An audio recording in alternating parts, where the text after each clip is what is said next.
USA is now going to require a negative COVID test for travelers coming in from China. And this is a bit concerning. I'm sure you guys know we've all lived through the pandemic now. And hopefully you don't have to do round two. One of the things that I think is probably going to happen is many countries are going to set up these things as unfortunately COVID is spreading in China. We've talked about this before on the channel.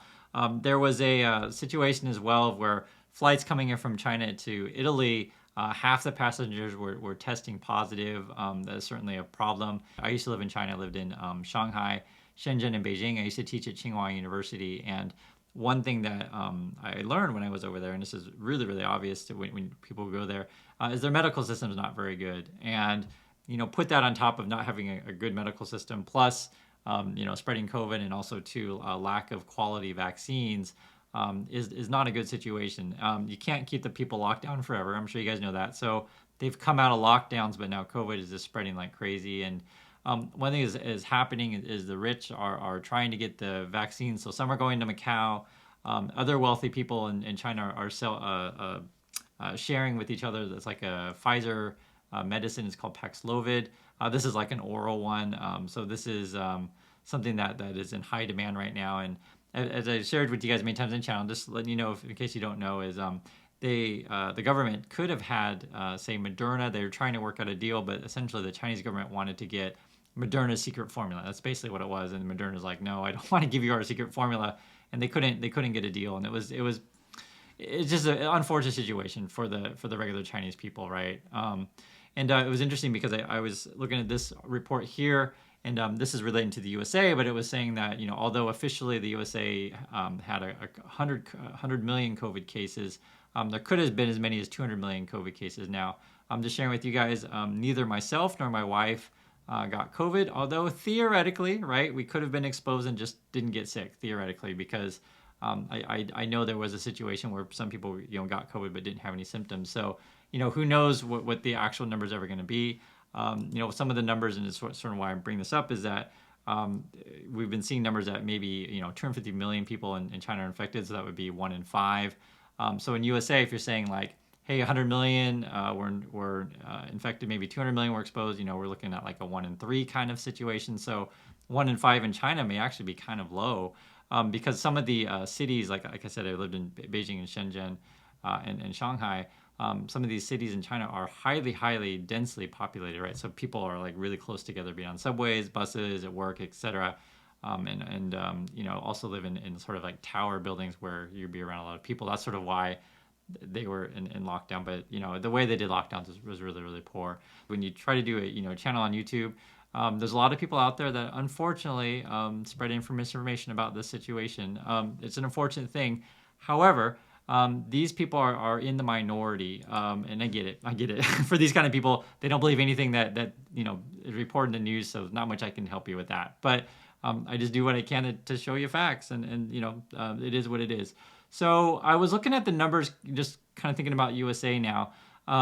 It seems like that about 80%, something like that, 79-80% of the people have at least gotten one shot.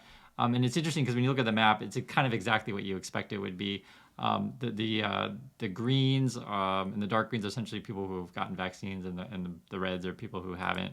And you can see on this chart here which states in particular are the ones that have the least amount of people who are vaccinated. So it's like Wyoming, Louisiana, Mississippi, Alabama. So like I said, it's exactly what you would expect it would be. And I know I'm being a little bit mean, but I'm not just making random stuff up. You can see it on the map. Also too is interesting because this is a problem in USA is, even when President Trump was like going out to his supporters and say, hey guys, I got the vaccine, you should get it too, he was getting booed.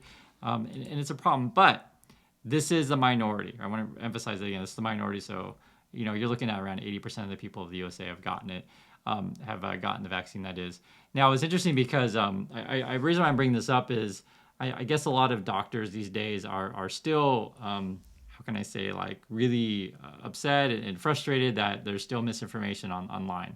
And one of the questions that was asked is, if I'm, say, a doctor, right, a medical doctor, and I want to have exercise my free speech and say whatever I want about vaccines and COVID, do I have a right to do that? And it's an interesting question, and it was funny because I was thinking about this. I was reading through comments of the article, and I was thinking, like, for example, Let's say I just start, making up some nonsense about stocks or crypto, just like nonsense, like saying, hey, Tesla's selling a billion cars this year, and Elon Musk said that they're going to sell 2 billion next year, right? Just making stuff up.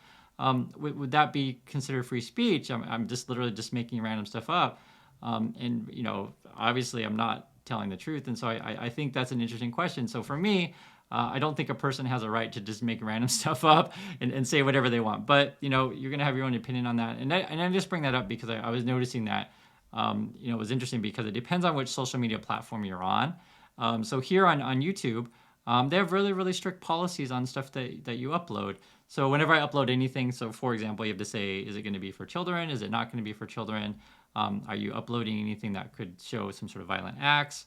Are you uploading stuff that would, give instructions on how people can, damage themselves? This kind of things. I don't say a word, but you guys understand. So it is some responsibility for each company and each social media to have their own sort of policies on that kind of thing. And like I said, my opinion on this is that I'm not crazy about if someone just goes out and just spreads a bunch of just basically misinformation, lies, etc. So I always try my best to tell you guys the truth on this stuff and the best that what I can find. And I understand there's always going to be a subset of population that's going to not believe anything and just believe what they want. But I don't live in that world. No tinfoil hats here, and I'm just sharing some thoughts with you. So I hope we can get over this COVID situation. But unfortunately, it just seems like that it's unfortunately bad in China, and some of the numbers that we've seen that there could be up to 1 million deaths. So we'll see.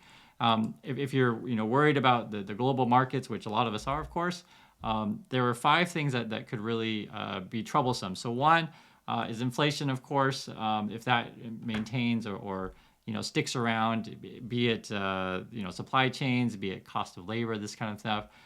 If China continues to struggle with COVID recovery, this kind of stuff could also be hurtful for markets. You're also looking at the Russia-Ukraine war. If that continues or if that worsens, that could be another challenge for markets. You also have emerging markets, right? So they struggle when the cost of fuel is high or the dollar remains strong. They have a trouble. And then the last one of just, we already mentioned with China, but if this COVID comes back again and affects all countries, then that would be certainly a strain for global markets. So these are just some of the things I was looking at. I'm sure there could be others. 2023, my opinion, is not going to be great for stocks. That's why I mentioned for many times is like, if you want success in today's world, just focus on having good job skills and having a good job. That's certainly a thing. One of the things, or places I should say, that need good people right now is essentially Southwest Airlines. They've been in the news like crazy. If you guys have been following this story, they had a whole bunch of cancellations. Out of like all the cancellations in the last few days, it was like Southwest was like 62% of it, which is crazy. The thing is, it got so bad that even the government is actually looking into this to see if there's any negligence or stuff like that, because eventually there's a bunch of stranded people at the airports and stuff like that. And my understanding is that Southwest has always been a good airline to fly compared to the others, but evidently this time around not so great. Love to hear you guys' thoughts on that if you have positive or negative views of Southwest. But even this is the Secretary of Transportation, Pete Buttigieg. He even gave a couple quotes regarding Southwest. I'll read these to you guys because it's interesting what he said. So their system has really completely melted down. I made clear that our department will be holding them accountable for responsibilities to customers, both to get them through the situation and to make sure that this can't happen again. And then he said also too, from what I can tell, Southwest is unable to locate even where their own crews are, let alone their own passengers, let alone baggage. Not very nice, is he? He conveyed to the CEO our expectation that they are going to go above and beyond, that they can take care of passengers to address this. So it's just interesting that the government's even getting involved with this. And it's something that I haven't, I don't think I've ever seen before in my lifetime where the government's like cracking down on poor service by an airline. But I guess that is a thing. Moving on to the housing market, we had some new data coming out of Redfin here, basically saying that home sales are down. It's like the biggest decline on record, 35% down in November, you guys can see. And I'll show you a chart here. This one actually really illustrates it well. So the bottom of this is pending home sales was basically during the pandemic, right, back in 2020. A couple years later, we're reaching those levels again. So it's pretty crazy how things can go up and then go down so quickly. This is also a regional thing, so depends what region you're in. So the basic gist of how you read this, essentially, lower numbers means less sales, higher numbers mean more sales, and a rating of 100 would equal sales back in 2001. So you can see here there's a big divergence between the West and the South, which is really interesting. And one thing that I think has been going on is, I'm sure you guys know, some of the markets in the West have been essentially inflated, be like a Seattle, Portland, LA, this for example. So you can certainly see some slowdowns there. The biggest slowdowns have actually been in the more expensive markets. If you look at luxury home sales, they're down 38%, which is also the biggest decline on record. You can see some charts here. Basically, luxury home sales went up like crazy and then came down like crazy as well. So it looks like the peak, if you're in the luxury home market, was what like you can see around 2021, 2022 in the middle there. Now, in terms of like raw numbers, so the median sale price right now for homes is 393,000. Again, this is according to Redfin. This is median days in the market, 37 days. So definitely slowed. If you look at last year, homes were about 15 days on the market. So it's a really, really quite different. And some of the other charts that would really stand out to me, that's what I'm sharing with you guys.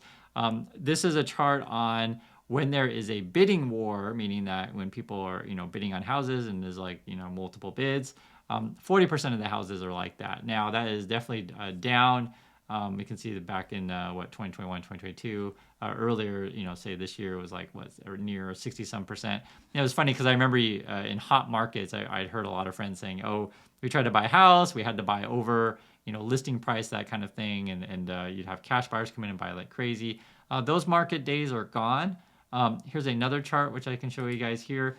So this one is people who are backing out of deals. That part is going up.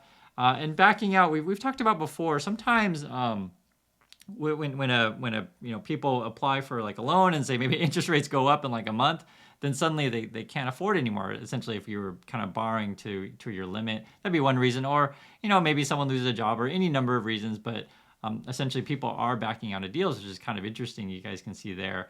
One of the solutions possible for housing prices that have been too high for people in like big cities was converting essentially empty office space into apartments or condos, whatever. I was reading through this stuff. It's interesting because there's a couple things. So one is, let's take New York City, for example. If say on Wall Street or Midtown or whatever, expensive area that you want to look at, although Manhattan's all expensive, oftentimes these office buildings are in prime real estate locations. So certainly people would like to live in said places. And if we're all working from home, there could be theoretically a lot of office space available to be turned into, living conditions. The stuff I was reading was that one is expensive because they're often in, high expense areas. Also, too, offices aren't necessarily designed for people to live in. Be it that they don't have enough windows and bathrooms and these kind of things. It's just that, it would take a lot of work. Now, you could do it, but it would just take a lot of work, and not every building is necessarily suitable. Now, if you guys have ever been to like in LA, I'll just use LA for example. I know there are other cities in this category where they used to take a lot of like World War II factories or like old garment factories, or just any kind of like just huge buildings and stuff like that. And there's a lot of places that would turn these into like really cool condos and townhouses, this sort of stuff. So that is a possibility, but some of these cities, like say Chicago or New York, it might be a little bit more difficult to do it efficiently and under cost. But that's it is what it is. In the crypto markets, there was this really fascinating story. It was called Mongo Markets. So I'm not familiar with Mongo Markets. If anyone is, please let me know. But essentially what this is that there was like a basically native token scam, essentially. I have a feeling, this is Mongo Markets here, but I have a feeling a lot of these crypto exchanges, if you're talking about their native tokens, I think a lot of them are essentially Ponzi's. So I'd be very, very leery of any of these exchanges right now. That's my opinion months ago, and I warned everyone about FTX. That's my opinion today. I wouldn't trust any of them. That's just my opinion, and I don't think it's a crazy one to have. I think it's a relatively safe opinion. And it's funny because I've been talking with you guys about safe jobs, this sort of thing. Evidently, accounting is an interesting one. people are quitting being accountants, and not that many people want to be accountants. So eventually we have a shortage, essentially, sort of what this article is getting at. It was essentially that people don't feel like it pays enough. The hours are too long, and your starting pay is not so great. And also, too, you have to take a bunch of classes, then you got to take a bunch of tests. So there's a lot of requirements to essentially become an accountant, and the job is monotonous, not that great. And I've known accountants before, and usually they're not like, oh my God, I love the job. Not that many people are like that. And there might be some, but this was just an interesting thing because we talk about jobs in this channel, and sort of why I'm mentioning this is that trying to help you navigate, when the markets are unreliable and unemployment's going up. So, for example, people over at Google, this was about Google sent out a letter to one of their offices, and the letter leaked. And basically, the letter was telling managers that you could start rating employees on their reviews, more harshly. So this would give you a reason to essentially fire people because companies like Google need to cut costs. So it was interesting because I mentioned the accounting thing. It's a difference or a contrast because some of these firms have to pay people more money to come be accountants now because essentially people didn't think that was good enough because it wasn't paying enough for the stuff you had to put up. But we'll see if that continues. You guys got to do what you got to do. But certainly, I think the market is going to be harder, I should say. And the last thing I want to share with you guys is a nice story. There was a waitress. This was actually in Wisconsin, I believe, and she got a $1,000 tip.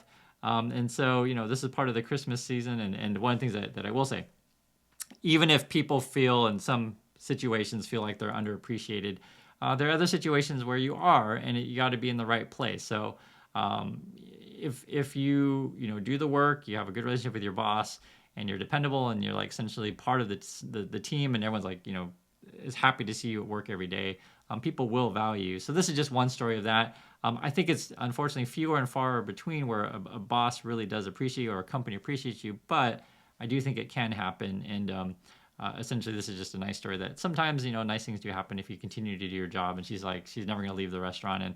And I know, for example, if you go to a grocery store or a restaurant, thing like that, those people, part of your community, become part of your sort of your neighbors and stuff like that. And I think it's something to be said to giving back to people around you. So, and just wanted to share that, some of the holiday spirit. So thanks again for watching, everyone. And this has been your daily news.